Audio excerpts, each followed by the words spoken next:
কাজ যে হত্যা করছে, প্রতিদিন পেপার পত্রিকা টিভির খবর শুনলে মানা। এই যে বিশ্ব বেঈমান জালেমরা ইহুদিরা আমার ফিলিস্তিনি গাজার মুসলমানকে শুনছেন পেপার পত্রিকা টিভিতে 47,000 মেরে ফেলেছে।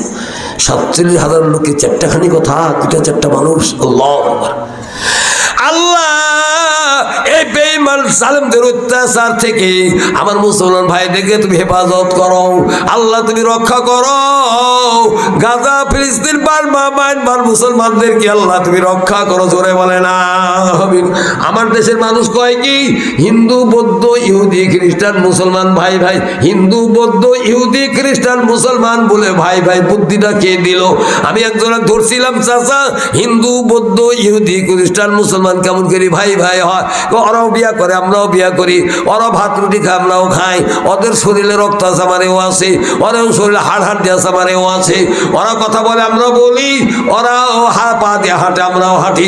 এই জন্য হিন্দু বৌদ্ধ ইহুদি খ্রিস্টান মুসলমান ভাই ভাই।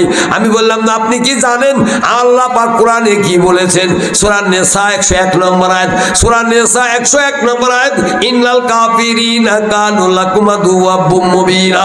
ও বান্দা, পৃথিবীতে যত কাফের আছে রে, সব কাফেররা মুসলমানের প্রকাশ্য দুশমন। আল্লাহ বলছে দুশমন, আর আপনি বলছেন ভাই ভাই। সুফিগিরি থাকবে কি না থাকবে এখন বুঝেন না। আর কায়দা আল্লাহ বলছে সূরা মায়েদা 51 নম্বর, আল্লাহু মিনকুম ফাইন্নাহু মিনহুম। যে ব্যক্তি বেধর্মীকে বেঈমানকে বন্ধুরূপে গ্রহণ করে আল্লাহ বলছে সে তার মধ্যে গণ্য হয়ে যাবে, তার মধ্যেই সে ইনক্লুড হয়ে যাবে। সাবধান, সুফিগিরি থাকবে না। তুই বাদ দিগিরি কাম হয় না, উমরা বছর বছর করেও কাম হবে না। পরিষ্কার হয়ে চলতে হবে, নাহলে রেহাই নাই, আল্লাহ ধরে ফেলবে কিয়ামতের দিন। এইবার শোন, ডাইরেক্ট জান্নাত বাড়াবো না গো। 12টা বেজে 6 মিনিট, 12টা তো বাজে গেছে, আমি খেয়াল করি নাই। এইবার আসেন গো ও দিন দরদি ভাইয়েরা, 12টা তো বাজে গেছে, আমি খেয়াল করি নাই। এইবার আসেন গো ও দিন দরদি ভাইয়েরা, ও মা বোনেরা শোনেন।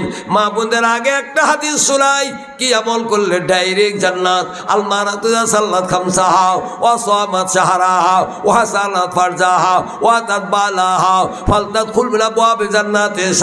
হাদিসটা সহিহ হাদিস। রাসূল আকরাম সাল্লাল্লাহু আলাইহি সাল্লাম বললেন, আমার উম্মত রে, যে ব্যক্তি কি করবে, যে মহিলা হইয়া দুনিয়াতে 5 ওয়াক্ত নামাজ পড়বে, নামাজ পড়তে পড়তে কোনো মহিলার যদি মাসিক বাড়িতে হয়, হাইজ বানে ফাঁস হয়, বা বাচ্চা কাচ্চা হয়, ওই নামাজগুলো বাদ দিতে হবে। যখন পরিষ্কার হবে তখন থেকে সে নামাজ আবার পড়বে। 2 নাম্বার, রাসূল আকরাম সাল্লাল্লাহু আলাইহি সাল্লাম বললেন, যে মহিলা রমজান মাসে 30টা রোজা রাখবে, রোজা রাখতে রাখতে মহিলার যদি মাসিক ঋতু হয়, হাইজ নেপাস হয়, বাচ্চা কাচ্চা হয়, রাসূল আকরাম সাল্লাল্লাহু আলাইহি সাল্লাম বলেছেন